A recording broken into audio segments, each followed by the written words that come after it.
자, 오늘 말씀을 선포하도록 하겠습니다. 오늘 말씀 제목은 아멘의 의미 이렇게 되었습니다. 우리가 본문 말씀으로 한 구절만 찾아서 우리가 읽도록 하겠습니다. 로마서 1장 25절 찾아서 한 구절 읽고 말씀을 이어가도록 하겠습니다. 로마서 1장 25절입니다. 잘 찾으셨죠? 자, 소리내서 같이 읽겠습니다. 준비 시작. 그들은 하나님의 진리를 거짓으로 바꾸고 창조자보다 창조물을 더 경배하고 섬겼느니라. 그분은 영원히 찬송받으실 분이시로다. 아멘. 이렇게 되어 있죠. 우리가 여기 지금 아멘이 들어있는 로마서 한 구절을 읽었는데요. 우리가 교회에서 특히 교회의 특징적인 표현 중에 하나가 아멘이고, 교회에서 아멘이라는 구호를 빼면 약간 그 특징이나 이런 것들이 좀 사라지지 않을까 하는 그런 생각도 들죠. 그래서 기존 교회에서 또 아멘을 또 무분별하게 너무 많이 해서 또 우리 독립순례교회에서는 또 아멘을 또 너무 많이 안 하는 그런 반작용도 있기도 합니다. 그래서 오늘 말씀을 통해서 아멘이라는 의미가 무엇이고 그것을 우리가 잘 이해해서 그것을 적절하게 우리가 아멘을 사용하는 것이 우리 신앙생활에 어떤 도움을 줄 수 있는지, 또 그리고 우리 교회 안에 어떤 유익이 있는지 요 내용을 좀 한번 살펴보려고 합니다. 그래서 우리가 아멘이라고 교회 안에서 외쳤을 때 그런 외침이 어떤 영향을 줄 수 있는지 뭐 이런 것들을 좀 살펴보려고 합니다. 그래서 우리가 24절부터 로마서 1장 24절부터 제가 읽으면서 한번 말씀을 이어가 보도록 하겠습니다.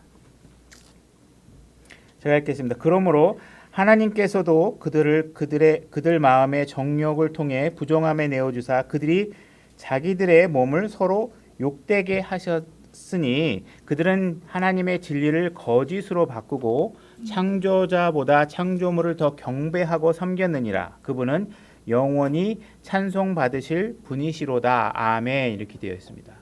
하나님을 알지 못하는 사람들은, 하나님에 대해서 잘 이해하지 못하고 하나님을 비난하는 사람들은 하나님이 말씀하시는 진리들을 조롱하거나 거부하거나 창조자보다 창조물을 더 피조물을 더 섬기는 이런 어떤 잘못된 행동들을 하죠. 그래서 하나님을 그렇게 함부로 대할 수 있는 분이 아니다. 하나님의 말씀을 그렇게 우리가 소홀히 대할 수 있는 분이 아니다라고 얘기하면서 그분은 영원히 찬송 받으실 분이시로다 이 얘기를 하고 아멘 이렇게 얘기하고 있습니다. 다시 말해서 이 주장에 관해서 우리 모든 이 말을 듣는 사람들이 이 말에 동의하고 함께 참여하기를 호소하고 있는 의미로 아멘이라는 말을 지금 쓰고 있는 것입니다. 그래서 이 말에 아멘이 안 되는 사람들, 그죠? 지금 앞에서 여러 가지 죄들을 나열하고 있는데 그런 말씀들에 관해서 죄를 지적하는 말씀에 대해서 우리가 아멘이 안 되는 사람들에게 어떤 일이 일어나는지 그 다음 절부터 서술하고 있습니다. 이런 까닭에 하나님께서 그들을 수치스러운 애정에 내어주셨으니 이는 심지어 그들의 여자들로 본래대로 쓸 것을 본성에 어긋나는 것으로 바꾸었기 때문이라. 남자들도 이와 같이 본래대로 여자 쓰기를 버리고 서로를 향해 욕정이 부를 듯하여 남자가 남자와 더불어 보기 흉한 짓을 행함으로 자기 잘못에 합당한 보응을 자기 속에 받았느니라. 또한 그들이 자기 지식 속에 하나님 두기를 싫어하며 하나님께서 그들을 버림받은 생각에 내주사 합당하지 못한 그 일들을 행하게 하셨으니 이렇게 얘기하고 있습니다. 그래서 우리가 하나님이 어떤 분이신 건가, 그분이 어떠한 우리에게 찬송을 받으실 만큼 위대하고 존귀한 존재라는 사실들을 인정하지 않고 함부로 대하게 되면 우리는 이렇게 부정하고 음행하고 여러 가지 나쁜 상황 속에서 우리가 빠질 수밖에 없다. 이렇게 빠지게 된 것은 누구의 잘못이다? 하나님을 거부한 것, 하나님의 지식을 두기를 거부한 사람들, 이런 사람들이 이런 일들에 버려지게 된다 이렇게 얘기를 하고 있습니다.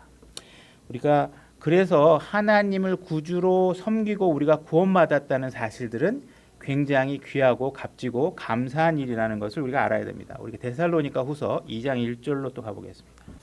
우리가 아멘이 무슨 뜻이냐, 요거 무슨 뜻이다 한 줄만 얘기하면 사실 오늘 얘기는 주제에는 다 끝날 수 있는 거지만 우리가 그 의미를 좀 더 폭넓게 이해하기 위해서 주변 이야기들도 같이 좀 풀어나가도록 하겠습니다.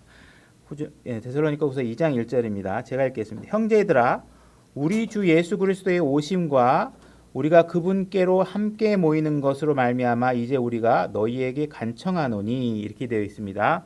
여기서 우리 주 예수 그리스도 할 때 그 우리라는 것은 구원받은 사람이 얘기하는 것이죠. 그죠? 우리가 구원받았기 때문에 주 예수 그리스도의 오심을 사모하는 것입니다. 그래서 여기 그리스도의 오심이 어떤 오심이냐면 우리가 그분께로 함께 모이게 만드는 오심이니까 요 구절은 예수 그리스도의 공중 재림을 얘기하는 것입니다. 그죠? 다시 말해서 교회가 휴거되고 예수 그리스도가 공중으로 오실 때의 상황을 얘기하는 것이죠. 그죠? 그래서 그분이 오시면 우리를 불러서 하늘로 불러서 우리가 공중에서 만나게 된다는 것을 얘기하고 있습니다. 그래서 여기에서 우리라는 것은 구원받은 성도들을 얘기하는 것이다. 자, 2절. 너희는 누구냐 하면 지금 모이는 사람들, 구원받은 사람들 얘기하는 것이죠. 다시 말해서 지금 사도 바울이 자기를 포함해서 얘기할 때는 우리라고 얘기하고 있고 자기를 빼고 지금 수신자를 서신서에 수신자를 이야기할 때는 너희는 근데 그 너희가 누구냐 하면 나와 같이 구원받은 사람들을 향해서 얘기하고 있는 것입니다. 그죠?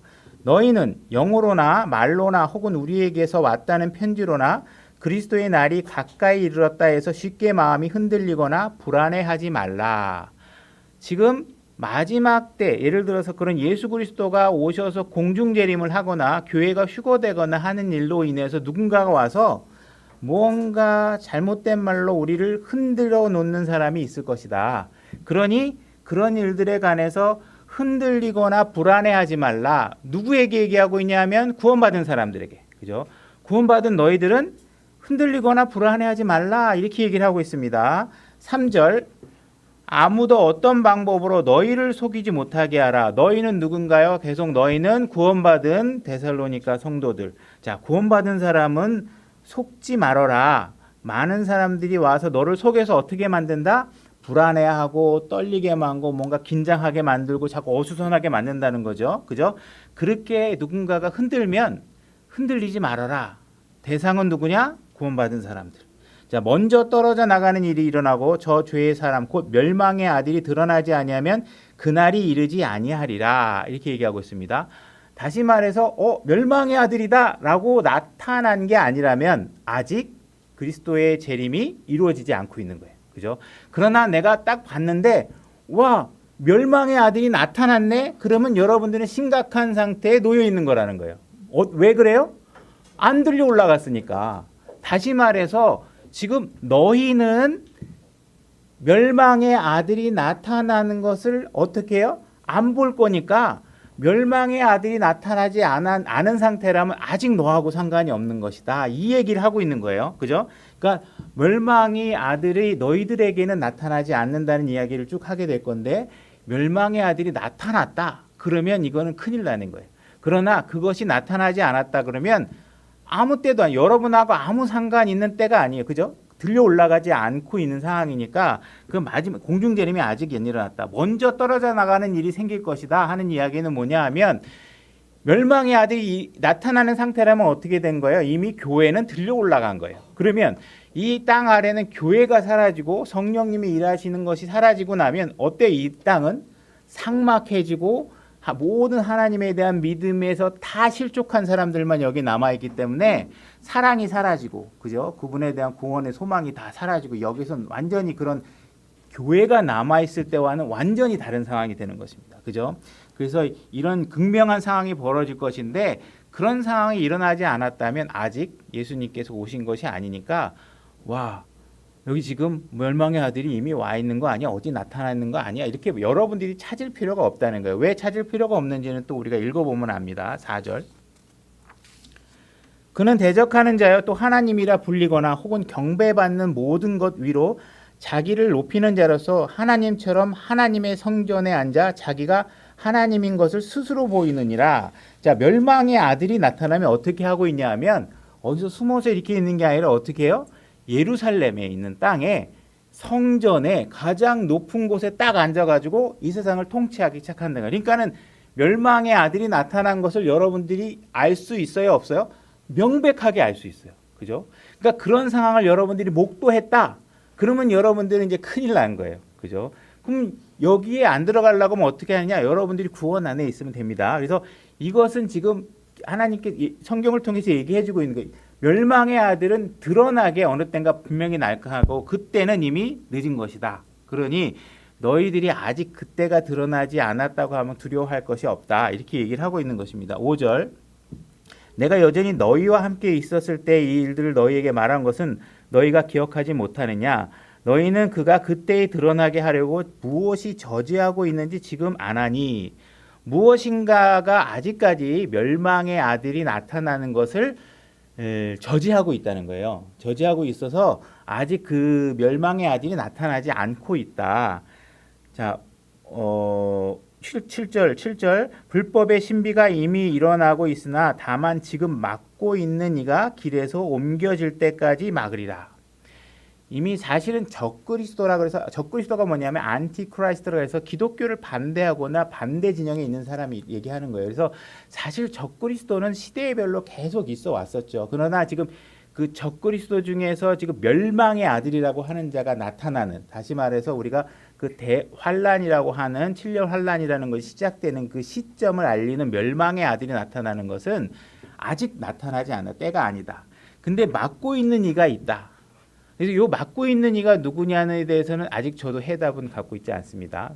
그냥 참고 삼아서 말씀을 드리면 이 막고 있는 이가 교회라고 얘기하는 분들이 있고 요게 마귀 사탄이 자기의 일정에 따라 막고 있다고 얘기하는 사람들도 있고 또 한 가지 뭐가 있었던 것 같은데 근데 어느 것도 제가 이렇게 충분히 설득되지 않기 때문에 요거는 그냥 우리가 모르는 건 모르는 데까지 그래서 여러 가지 주장하시는 분이 있는데 딱히 그게 요거 이해하면 요게 문제가 되고 요거 이해하면 저거 문제가 되고 그래서 요거는 그 누구인지는 명확하게 드러나지 않는다. 아직까지 제가 모르겠다라고 말씀을 드리고 어쨌든 지금 문맥상에 우리가 알 수 있는 것은 뭐냐면 아직 멸망의 아들이 나타나지 않도록 막고 있다는 거는 누군가가 막고 있다는 건 뭐냐면 여러분들이 구원받을 수 있는 은혜의 시간이 아직 유지되고 있다는 거예요. 그죠? 멸망의 아들이 나타났다. 그러면 이미 은혜의 경륜이 끝나서 교회를 통해서 구원받을 수 있는 기간은 이미 종료된 거예요. 그러나 어쨌든 지금에서 일어나고 있지 않다. 8절 그 뒤에 저 사악한 자가 드러날 터인데 주께서 자신의 입의 영으로 그들을 소멸시키고 친히 오실 때에 광채로 그들을 멸하시리라. 그가 오는 것은 사탄의 활동을 따라 모든 권능과 표적과 이적, 거짓 이적들과 이런 것들 표적과 이런 것들을 가지고 적그리스도 멸망의 아들이 나타나게 된다. 그래서 이 멸망의 아들이 나타나는 것은 굉장히 요란하고 아주 시끌벅적하고 사람들이 그 사람을 통치자로서 인정할 수 있을 만큼 아주 시끌벅적하고 요란하게 나타나고 있다. 그래서 사람들이 이를 추정하게 되겠죠. 그죠? 10절 불의의 모든 속임수와 함께 멸망하는 자들에게로 오는 것이니 이 멸망의 아들이 오는데 멸망의 아들이 지금 누구에게 오고 있다고 얘기하냐면 불의의 모든 속임수와 함께 누구에게 오냐면 멸망하는 자들에게 오는 것입니다. 여러분들이 멸망의 아들을 만나고 싶다. 그러면 여러분들이 어디에 속해 있으면 돼요? 멸망하는 자들 가운데 속해 있으면 되는 거예요. 그죠? 멸망하는 자들 가운데 속해 있으려면 어떻게 하면 돼요? 예수 그리스도 안에 들어오지 않으면 돼요.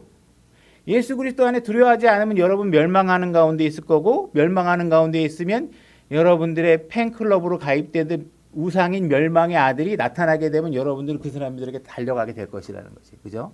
그러니까 멸망의 아들을 보고 싶다고 하면 멸망하는 자들 가운데 속해 있으면 된다. 근데 여러분들은 지금 어디에 속해 있어요? 구원받은 사람들이잖아요. 그죠? 이미 여러분들이 구원 안에 들어왔다. 구원 안에 들어왔다. 그러면 멸망의 아들을 보고 싶어도 볼 수 없다. 왜? 하나님이 못 나가게 한다. 멸망 쪽으로. 그죠? 그러니까 멸망의 아들을 만날 수 있는 대상은 누구냐? 그리스도 안에 들어와 있지 않은 사람이 멸망의 아들을 만나게 될 것이다. 그러니 여러분들이 그리스도 안에 들어와 있다면 멸망의 아들을 만나는 일이 가능하다, 불가능하다? 불가능하다. 그러니 누군가가 와서 여기다가 뭐 베리칩을 꽂느니 뭐 칩 이런 건 성경에 없는 얘기입니다. 뭐 베리칩을 꽂는다든지 뭐 하는지 그런 것을 고민해야 되는 사람은 누가 고민해야 돼요? 멸망에 속한 사람들, 구원받지 않은 사람들이 그 걱정하셔야 돼요. 그죠? 나는 하나님은 안 믿고 싶고 멸망의 아들이 오면 뭐 그들하고 어떤 문제를 해결하고 싶다 그러면 멸망의 아들이 어떻게 되냐? 아니면 멸망의 아들을 에게 속한 뭐 팬클럽에 본인들이 가입돼 있다. 난 멸망의 아들을 빨리 보고 싶다. 그런 사람들은 이제 어떻게 멸망의 아들이 나오면 뭐 빨간 풍선, 파란 풍선 두고 나가서 환호를 할지 이제 고민하셔야 돼요. 그러나 여러분들은 그럴 일이 없다.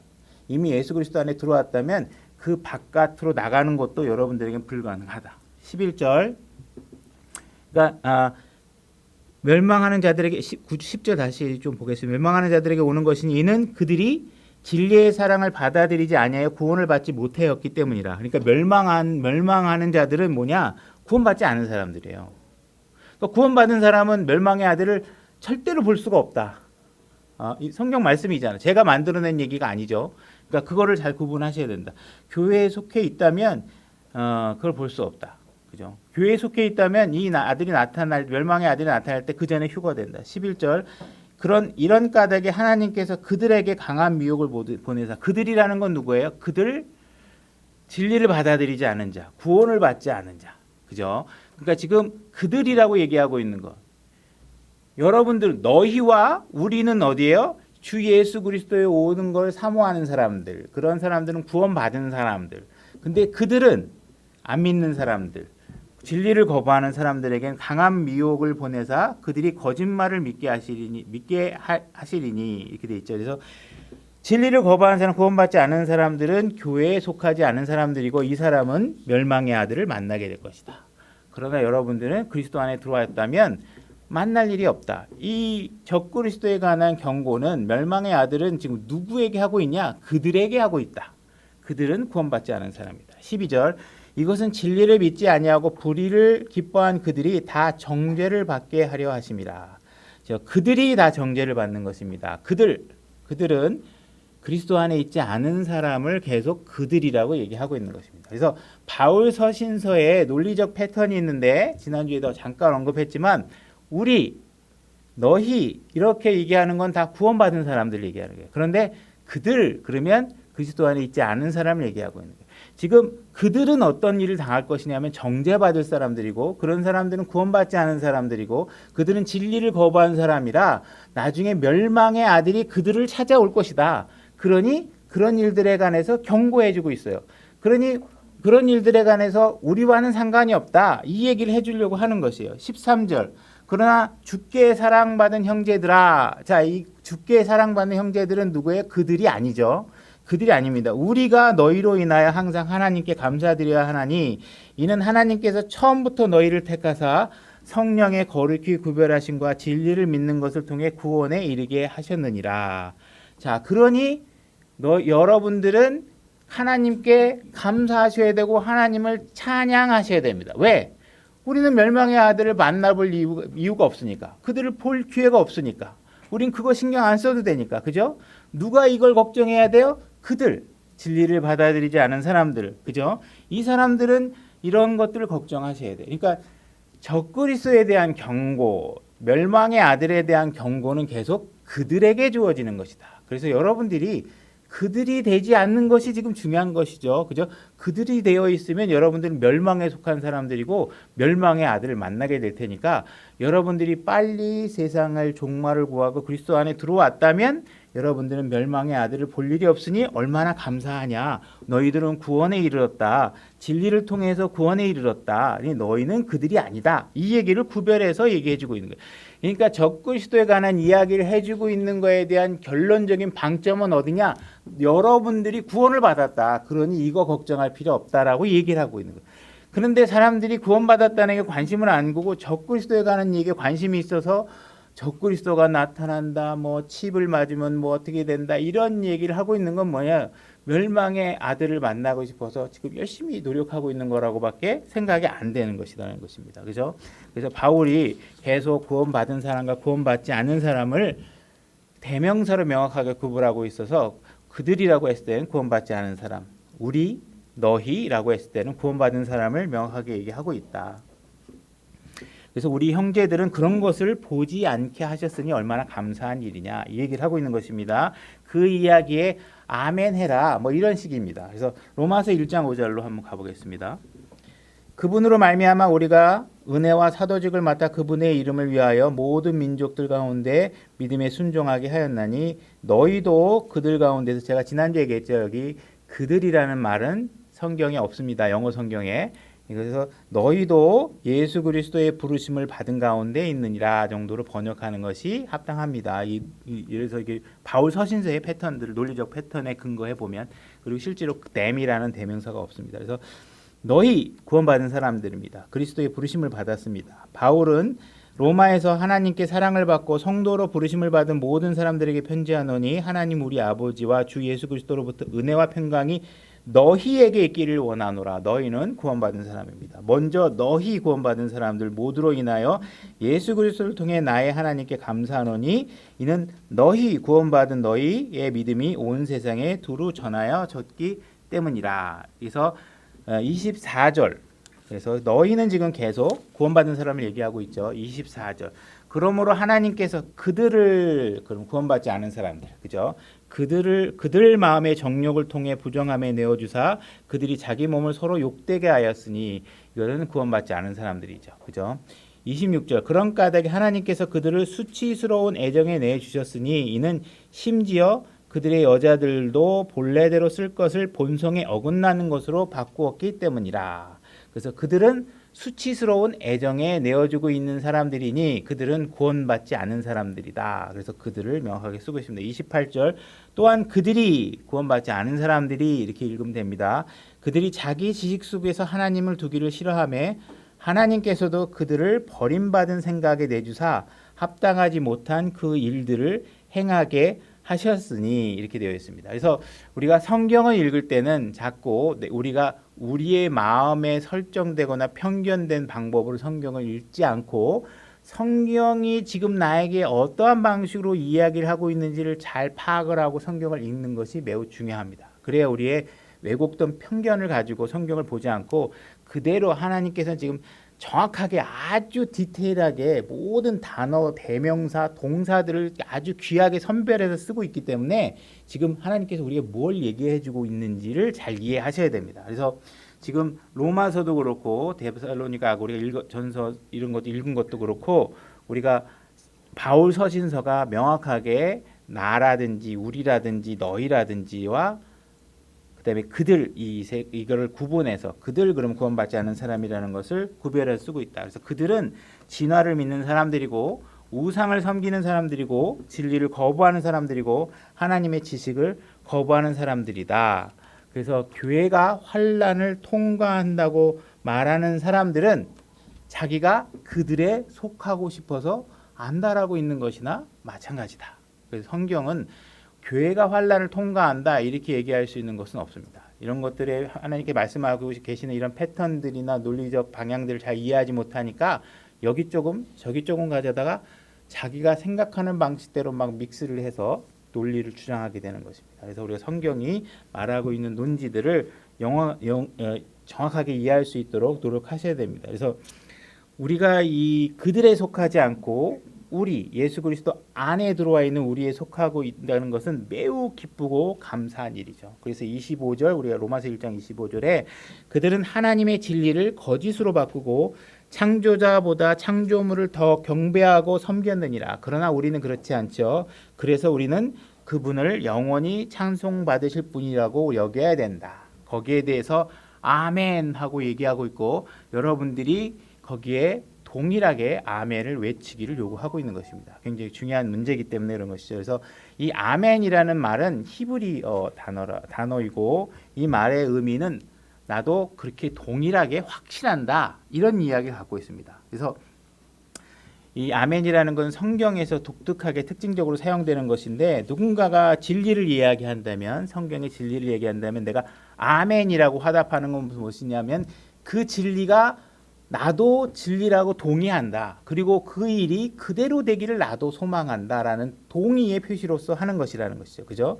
그래서 진리를 거짓으로 바꾸는 그런 사람들에게 속하지 않은 너희들이 되었으니 얼마나 감사하냐. 그러니 너희를 그렇게 생명 가운데 구원해 주신 하나님을 영원히 찬송해야 되지 않겠느냐. 그렇게 얘기했을 때 우리는 아멘이라고 화답해야 된다는 것입니다.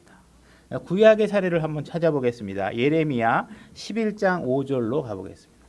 제가 읽겠습니다. 이로써 내가 너희 조상들에게 한 맹세 곧 그들에게 젖과 꿀이 흐르는 땅을 주리라 한 맹세를 이행하리라 하였는데 그것이 이날에 보듯 그리 되었느니라. 하라 하시기에 이에 내가 응답하여 이르되 오 주여 그대로 되리이다 하였노라. 젖과 꿀이 이스라엘 민족들을 출애굽시켜서 내가 가나안이라는 젖과 꿀이 흐르는 땅으로 내가 너희들을 보내줄 것이라고 얘기했는데, 예레미야 시대에 이렇게 되돌아보니 하나님께서 하신 말들은 어떻게 돼요? 다 그대로 이루어졌더라. 그죠? 그래서 그 일에 대해서 지금 백성들이 어떻게 얘기하냐면 그대로 되리이다 하는 말을 그대로 다 됐구나. 그래서 영어로는 so be이신데 아멘이라는 말이 이게와 동일한 얘기입니다. 그래서 그대로 되리이다라고 이야기하고 있는 그대로 되리이다 하는 말이 아멘이라는 것입니다. 그래서 하나님께서 하신 말씀은 항상 그대로 되게 하시는 분이시다. 그대로 다 되었고 앞으로 하신 모든 말씀들은 그렇게 될 것이다 라는 말로 사용되는 것이 바로 아멘입니다. 그래서 아멘의 구약적인 이런 서술 방식은 그대로 될 것이다 라고 얘기하고 있는 것이죠. 예레미야 28장 6절로 가보겠습니다. 제가 읽겠습니다. 곧 대언자 예레미야가 말하되 아멘 주께서 그리하시기를 원하노라. low do so 이렇게 돼 있는데 아멘 다시 말해서 또 동일한 말로 그 다음에 풀이되어 있죠. 이게 킹제임스 성경이 갖고 있는 built-in 딕셔너리 같은 그런 기능을 하고 있는데 어려운 단어나 이런 단어가 있으면 그 바로 근처에서 그 단어의 의미를 해석해주고 있습니다. 그래서 아멘이 무슨 뜻이냐? 그렇게 하시기를 원하노라. 주께서 그렇게 하시기를 원하노라. 나도 거기에 동의한다. 뭐 이런 얘기를 하고 있습니다. 주께서 내게 대언한 내 말들을 이루사 주의 집의 기구들과 포로로 끌려간 모든 자를 바벨론에서 이곳으로 다시 데려오시기를 원하노라. 그래서 아멘 이렇게 얘기하고 있는 것입니다. 그 일이 그렇게 될 것이다. 그래서 우리가 아멘이라는 것은 나도 동일하게 확신하고 그대로 될 것이다라는 의미인데 이 아멘이라는 것의 또 한쪽의 측면은 뭐 동일한 얘기일 수도 있지만 거기에서 조금 더 강하게 얘기하면 뭔가 서약한다는 의미가 있습니다. 내가 거기다 아멘을 외침으로 인해서 나도 거기에 사인한다. 나도 동일하게 거기다 계약서에 사인을 하는 것과 동일하다. 구두 계약을 하겠다라는 얘기와 마찬가지입니다. 우리가 신명기 27장 11절로 가겠습니다.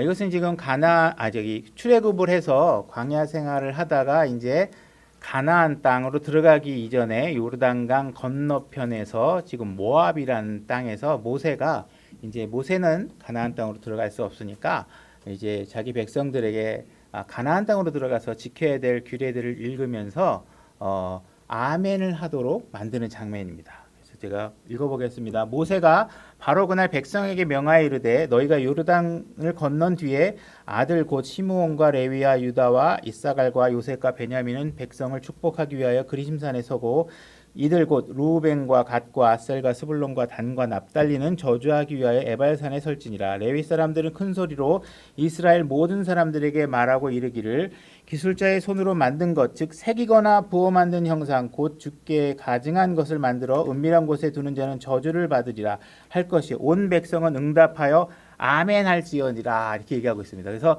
지금 지켜야 될 것, 형상들을 만들지 말라라는 규례를 읽고 너희가 이 말에 아멘을 해라 하고 얘기하고 있어요. 다시 말해서 하나님께서는 율법을 제정하시는 것이 일방적인 선포로 끝나는 것이 아니라 뭐냐면 쌍방계약의 형태를 만들기 위해서 하나님께서 율법을 제정하고 선포하면 백성들이 저도 그 말에 동의해서 그대로 하겠습니다 하는 얘기로 아멘 이렇게 외치는 것입니다. 그죠?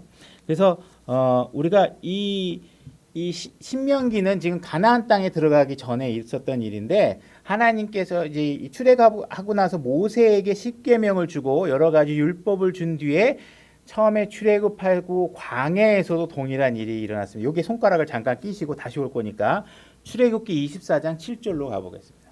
자, 모세가 언약의 책을 가져다가 백성이 듣는 데서 읽음에 그들이 이르되 주께서 말씀하신 모든 것을 우리가 행하고 순종하리이다 하니 지금 모세가 하나님으로 받은 십계명을 포함한 여러 가지 규례들을 적은 책을 가져와서 백성들 앞에 읽으니까 백성들이 뭐라고 얘기하냐면 우리가 그 모든 것들을 행하고 순종하겠습니다 하고 얘기하고 있는 거예요. 다시 말해서 아멘 하고 얘기한 것입니다. 그렇게 해서 모세가 피를 취해 백성들에게 뿌리며 이르되 주께서 이 모든 말씀에 관하여 너희와 맺은 언약의 피를 보라 이렇게 얘기해요.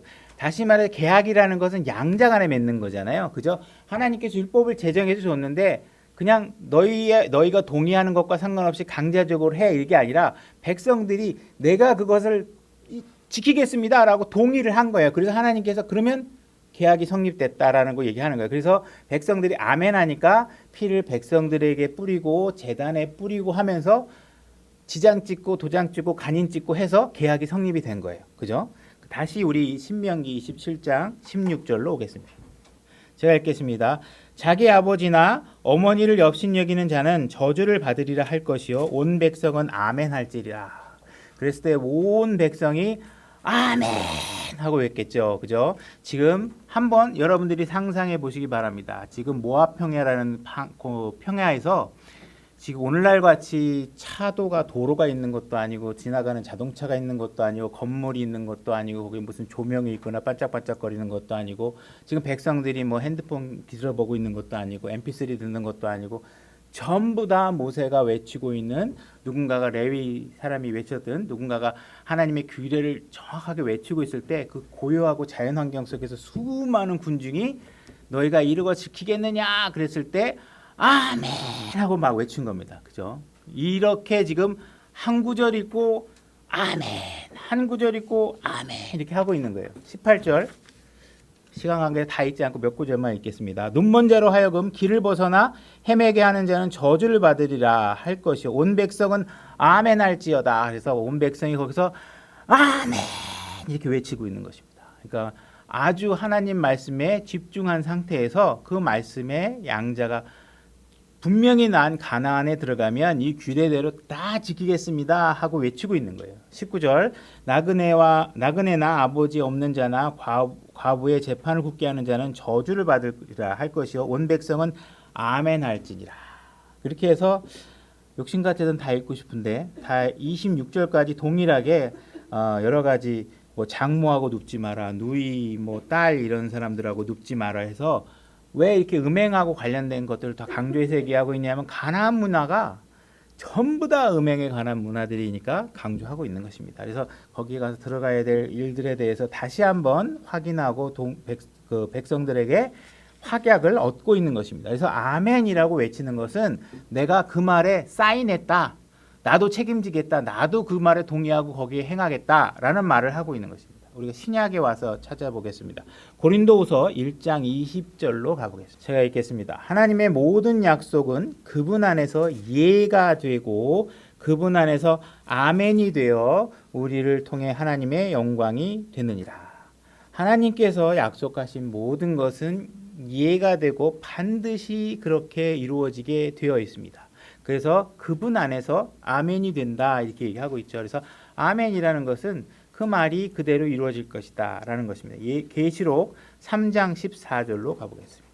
계시록 3장 14절입니다.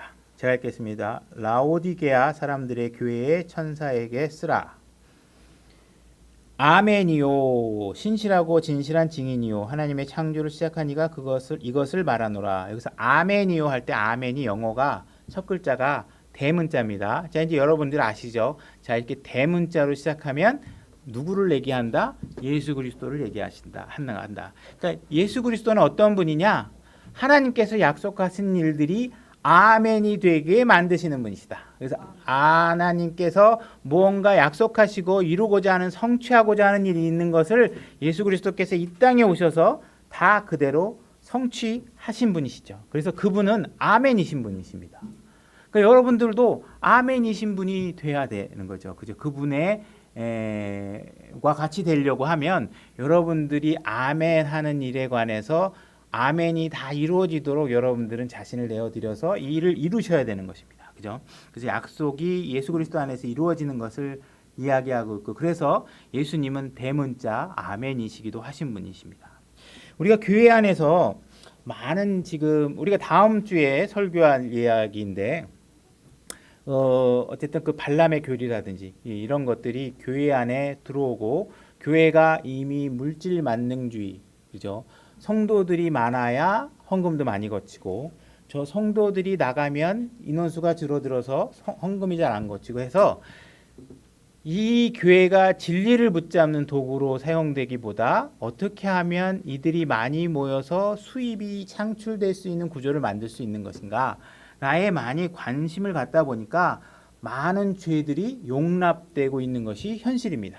그래서 요즘은 특히 오늘날 교회는 제가 이렇게 보면 그 감리교회라든지 이런 데서 지금 동성애 지지하는 목사들이 꽤 많이 일어나고 있죠. 그래서 동성애를 지지한다든지 이런 일들이 굉장히 많이 있습니다. 그거 외에도 교회 안에서 많은 세상과 타협된 일들이 들어오죠. 예를 들어 여기에 어떠한 사람이 부부관계가 아닌데 애인 관계에 속하는 어떤 여자를 데리고 와서 여기에 앉아서 예배를 드리고 있다. 그죠? 이렇게 돼 있을 때 제가 여기 강대상에서 어느 여기서 그 교회 목사가 부부가 아닌 사람이 서로가 서로에게 모험을 대는 것은 죄입니다라고 선포를 할 때 여기 있는 여러분들이 아멘 하고 외치면 아무 생각 없이 앉아있던 두 남녀가 마음에 어떤 일이 벌어질까요? 그죠? 그러니까 뭔가 그들은 아무것도 아닐 거라고 생각하고 와서 앉아 있었지만 여러분들이 아멘이라고 외치는 순간에 그들은 자기의 죄가 찔리게 될 것입니다. 그죠? 우리가 교회에 오는 사람들을 전부 다 이 사람들이 하나님을 제대로 믿고 있는 사람인가? 정말 하나님 성경 말씀대로 살고 있는 것인가? 이걸 다 판별해 갖고 예배를 드리러 오게 할 수도 없고 그렇게 해서도 안 되죠. 그런 상황은 우리에게 주어진 거 아니니까. 그러나 그들이 와서 예배를 드리고 하나님의 말씀을 듣는 것까지 우리가 막을 수는 없어요. 그건 와서 듣는 것이 유익할 수 있어요. 근데 그들이 우리 교회 멤버가 되느냐 하는 문제는 다른 문제예요. 우리가 그런 사람을 우리 회중의 구성원으로서 받아들이냐 하는 문제는 다른 문제라는 것이에요. 그래서 우리가 그런 사람들이 행여나 그리고 또한 몰래 들어와서 교회 안에 분열을 일으키는 사람들, 진리가 아닌 것으로 사람들을 속이는 사람들, 그죠? 그래서 하나님의 은혜가 색욕거리가 되게끔 만드는 사람들, 진리를 거짓으로 만드는 사람들이 들어왔을 때 우리가 강대상에서 목회자가 진리를 선포하고 아멘을 요구할 때 거기 있는 사람들의 7, 80%가 아멘이라고 외치면 어떻게 해요? 진리가 아닌 거를 붙들고 있던 사람들이 여기 있는 사람들은 나하고 생각이 다른가 보네. 이렇게 생각할 수 있겠죠. 그죠? 그래서 나는 구원은 모든 것에 다 구원이 있다고 봐. 뭐 불교 다니든 가톨릭을 다니든 이슬람 종교를 믿던 우리가 착하게 살면 다 구원이지 무슨 유일하게 구원이 있겠어라고 얘기했을 때 여기서 강대상에서 예수 그리스도 이외에는 어떠한 구원의 길도 주어진 적이 없다라고 얘기했을 때 많은 사람들이 아멘 하고 외치면 그 사람이 이 사람들은 성경 말씀을 있는 그대로 다 믿네. 나하고 틀리구나.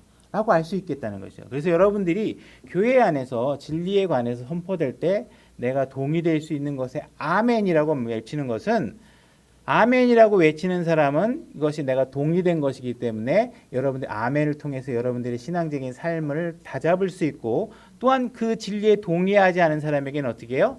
그것이 나와 여기 있는 다수가 다른 생각을 갖고 있구나라고 생각이 들기 때문에 그 아멘이라는 것이 믿는 자에게나 믿지 않는 자에게가 동일하게 하나님의 말씀으로서의 각각의 역할의 권능과 능력을 발휘해서 일하게 된다는 것이에요.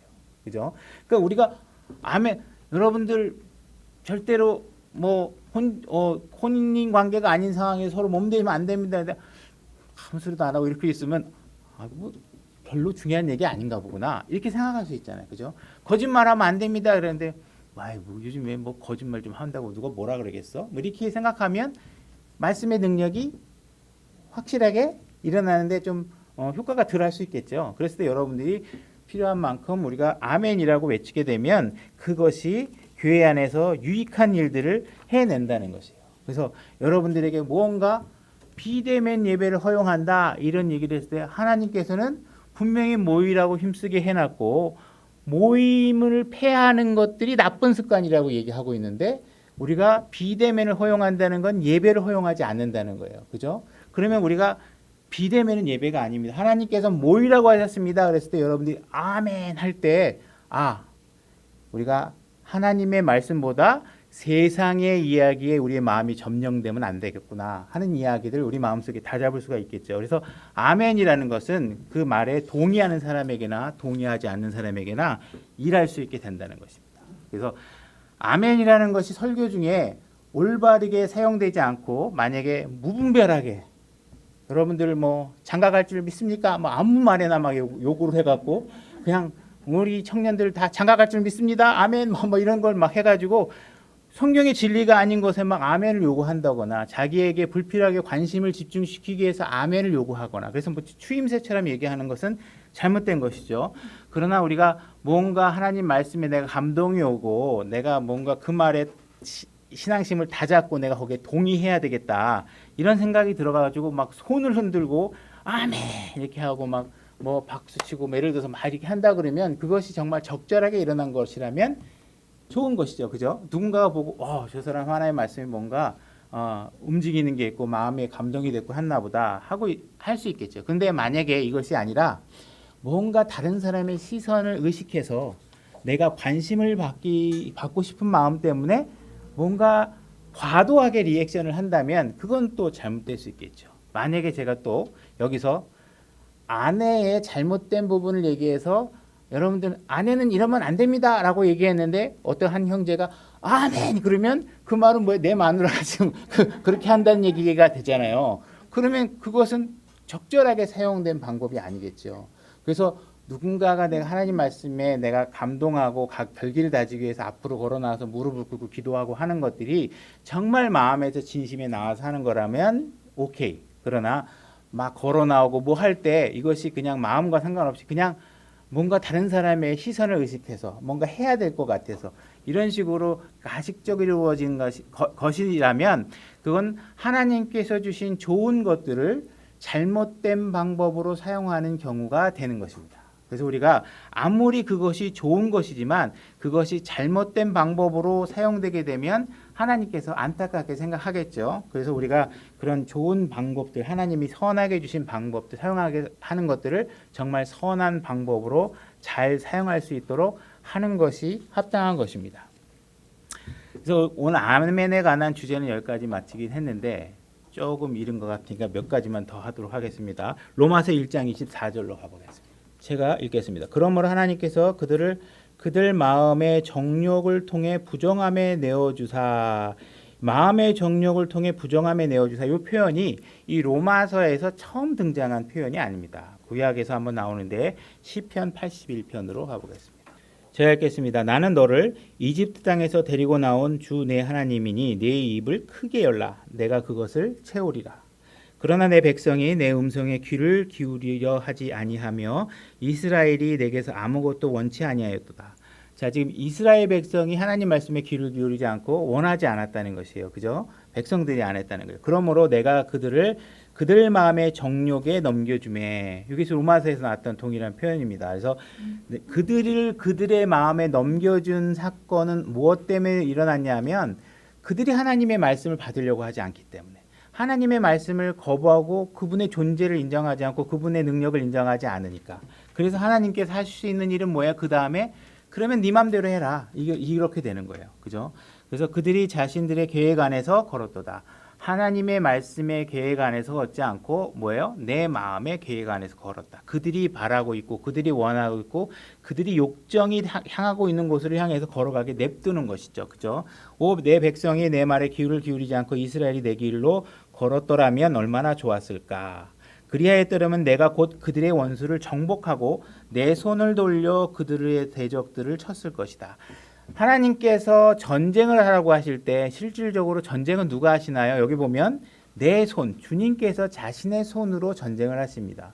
우리는 그분께 내어드리지만 실제로 전쟁하시는 분은 하나님이시라는 것이에요. 그죠? 근데 하나님께서 그들을 도와서 전쟁을 이기게 해줄 수 있는데 이기지 못하게 한 것은 무엇 때문이에요? 이들이 하나님을 원하지 않으니까.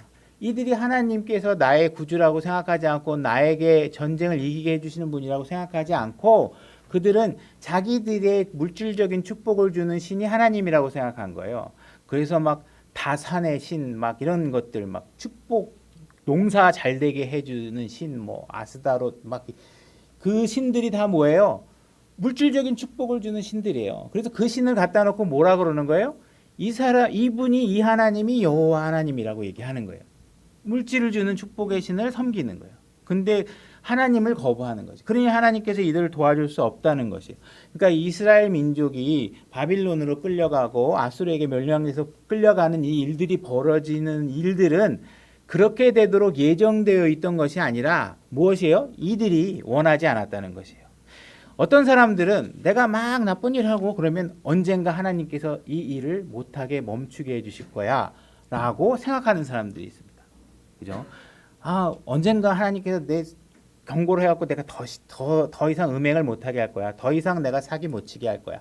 더 이상 내가 교회 안 나가고 내가 세상에서 막 돌아다니다가 언젠간 하나님이 나를 확 경고를 줘서 교회 강제로 나가게 하실 거야. 이렇게 생각하는 분들이 있다면 오늘 생각을 반드시 바로잡으셔야 돼요. 하나님께서는 여러분들의 의지에 반하는 일을 절대로 하지 않으십니다. 여러분들이 무엇을 하든 그것은 여러분들의 의지대로 하는 것이지 하나님이 여러분들의 의지를 꺾어서 이런 착한 일을 하도록 내게 구원받게 만들도록 할 것이다라는 생각은 아주 잘못된 생각인 것이죠. 그죠? 여러분들이 하나님이 도움을 원한다면 여러분들의 의지가 하나님께 드려질 때 내가 구원받고 싶습니다. 하나님께 손을 내밀 때 하나님께서 그 손을 잡아서 여러분들 구원해 주시고 각자의 문제가 있겠죠. 술 문제, 내가 어떤 감정적인 문제, 아니면 뭐 음란물에 대해 내가 중독돼 있는 문제 등 여러 가지 우리가 문제가 있을 때 그 일들을 해가면서 하나님께서 언젠가 이 일에서 날 고쳐주실 거야. 그런 일들 절대로 일어나지 않습니다. 어떻게 하셔야 되느냐? 내가 술 문제를 해결하고 싶습니다. 그죠? 내가 가족관계 문제를 해결하고 싶습니다. 그죠? 내가 음란물에 중독돼 있는 것으로부터 벗어나고 싶습니다. 주님 도와주십시오. 그랬을 때 하나님께서 비로소 그 외침을 듣고 그 마음에 의지가 드려지는 것을 보고 하나님께서 도와주실 수 있다라는 것이에요. 그죠? 여러분들의 마음속에 여러 가지 생각들이 있고 각자가 갖고 있는 생각들이 있을 것입니다. 어떠한 생각이 있던 그것은 성경과 일치되지 않으면 진리일 수 없어요. 그러니까 여러분들이 하나님은 이럴 것이야, 하나님은 이렇게 해주시는 분이야 하는 생각들이 성경에 근거하지 않은 것들은 어떻게 하셔야 돼요? 바로바로 제거하시고 없애셔야 돼요. 그걸 바로바로 제거하고 없애시려면 어떻게 하셔야 돼요? 여러분들이 끊임없이 교회 안에 오셔야 돼요. 그래야 교회만이 여러분들에게 생명의 말씀이 공급되는 곳입니다. 여러분들이 그냥 교회가 하나님께서 그냥 아무렇게나 세워놓고 그냥 있어도 그만 없어도 그만 이런 장소로 만들어 놓은 게 아닙니다. 오셔서 그런 생각들을 떨쳐낼 수 있는 의지를 드릴 수 있도록 말씀으로 여러분들이 계속 동기부여를 받으셔야 되는 것입니다. 그래서 여러분들이 뭔가 육신을 이기고자 하는 그런 의지가 드려졌을 때 하나님께서 도와주시는 것이다. 요나가 고래 뱃속에서 뛰쳐나왔을 때도 요나가 니느웨 땅으로 가기 싫으면 안 가면 그만이에요. 그죠? 그건 요나의 의지와 다르요. 마지막 판에 그렇게 해놓고 나서도 하나님이 니느웨 사람들을 구원해 주시는 거 삐져가지고 계속 또 싸우게 되잖아요. 그러니까 그 마음을 돌리는 건 하나님이 강제하지 않으세요. 그건 요나의 문제예요. 우리 마음도 마찬가지예요. 그러니까 우리가 하나님께 무언가 온전히 드려져서 하나님께 쓰임 받아야 되겠다, 내가 나를 드려야 되겠다는 의지를 드리지 않으면 그런 일들은 하나님께서 우리의 의지를 꺾어서 우리의 의지를 제압해서 하시는 일은 절대로 일어나지 않는다. 그래서 뭔가 하나님께서 우리에게 뭔가 미혹하는 영들, 뭔가 우리에게 도와줄 수 없는 것들은 우리가 그분을 필요로 하고 있지 않기 때문에 먼저 그런 것이라는 것이에요. 그래서 우리가 하나님께 뭔가 우리가 기독교 그러면 잘못 가지고 있는 여러 가지 편견, 선입견 이런 것들 때문에 기독교에 관해서 반감을 갖고 있는 사람들도 많이 있잖아요. 그죠? 우리가 부처님 얘기하면 그렇게 별로 그렇게 민감하지 않은데 예수님만 얘기하면 막 민감하고, 내가 예수님 얘기하면 너 나 전도하려고 그러냐? 뭐 이렇게 반응하고 이런 사람들이 많이 있잖아요. 그죠? 그런 사람들이 그들의 마음을 되돌리고 내가 구원을 받아야 되겠다고 하는 의지를 드리는 일들은 각자의 뭔가 의지에 달려 있는 것입니다. 그래서 우리가 그런 마음들을 되돌아보시고 하나님이 어떤 분인지, 그죠? 하나님이 정말 칭송받으시고 그분을 아는 것이 얼마나 복된 것인지, 그분 안에 들어와 있다는 것이 얼마나 행복한 일인지, 그죠? 멸망의 아들을 볼 일도 없고, 그죠?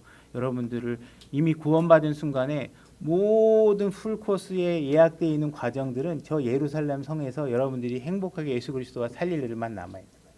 이 땅 안에서 여러분들이 의지를 들여서 선한 싸움을 하는 일들을 잘 하셔야 된다는 것입니다. 그래서 이런 성적인 문제, 이런 문제 여러 가지들이 때로는 여러분 가정 안에서 잘못된 가정이 영향을 미치는 경우가 굉장히 많습니다. 그래서 뭐 정확한 제가 통계를 갖고 말씀을 드릴 수는 없는 거지만, 그래서 동성애자들이 왜 동성애를 시작했느냐라고 보게 되면 어렸을 때 잘못된 어떤 강간이라든지 이런 것들, 성적 폭행을 당해서 생긴다든지, 아니면 때로는 아버지가 엄마를 패거나 술 먹고 들어와서 막 폭력을 행사하거나 해서 남성이라는 젠더에 대한 어떠한 혐오감을 갖는다든지 해서 어떤 젠더 이슈, 어떤 성 정체성에 관해서 악영향을 미치는 것들이 어디서 일어나느냐?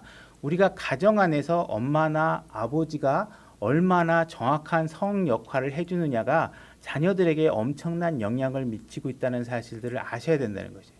그것이 성경의 진리고 하나님 말씀대로 하는 것이 진리라는 것이에요. 그죠? 엄마가 남자처럼 막 아버지를 막 쥐어잡고 막 남성처럼 행동하면 그것 또한 성 이슈에 문제가 있는 것이에요. 나 타고났는데 어떡합니까? 하나님 앞에서 그건 변명이 안 돼. 여러분들은 죄인으로 태어났잖아요. 그러니까 죄인으로 살아도 되나요? 우리는 내가 어떤 상태에 있다라는 사실을 변명으로 하시면 안 돼요. 하나님께서 어떻게 살려고 하는 이슈에 여러분들이 몰입되셔야 된다는 거예요. 난 원래 그렇게 태어났어요. 난 어차피 좀 여자인데 남성이에요. 그래서 내가 남성처럼 행동하는데 어때요? 그게 성경에는 그렇게 얘기하고 있지 않아요. 남자는 아버지가 정확하게 가정을 어떻게 남성으로서 이끄는지에 대한 모습을 제대로 보여주지 않으면 남성에 대한 정확하게 자기가 결혼해서 어떻게 내가 아내를 이끌고 해야 되는지 모른단 말이에요. 그죠? 맨날 엄마한테 혼나는 아버지만 보던 사람이 결혼해갖고 어떻게 가정을 제대로 이끌 수 있겠어요. 그죠? 이런 것들이 가정 안에서 온전하게 이루어질 때, 그죠? 그런 것들이 다 이 여기 안에서 선포되는 말씀만이 사역이 아니라 여러분들이 하나님 말씀대로 사는 것 자체도 커다란 사역 중에 하나라는 사실을 아시고 그 말에 아멘을 하시고 여러분들의 신앙생활이 온전하게 잘 이루어지기를 바랍니다. 오늘 말씀 여기까지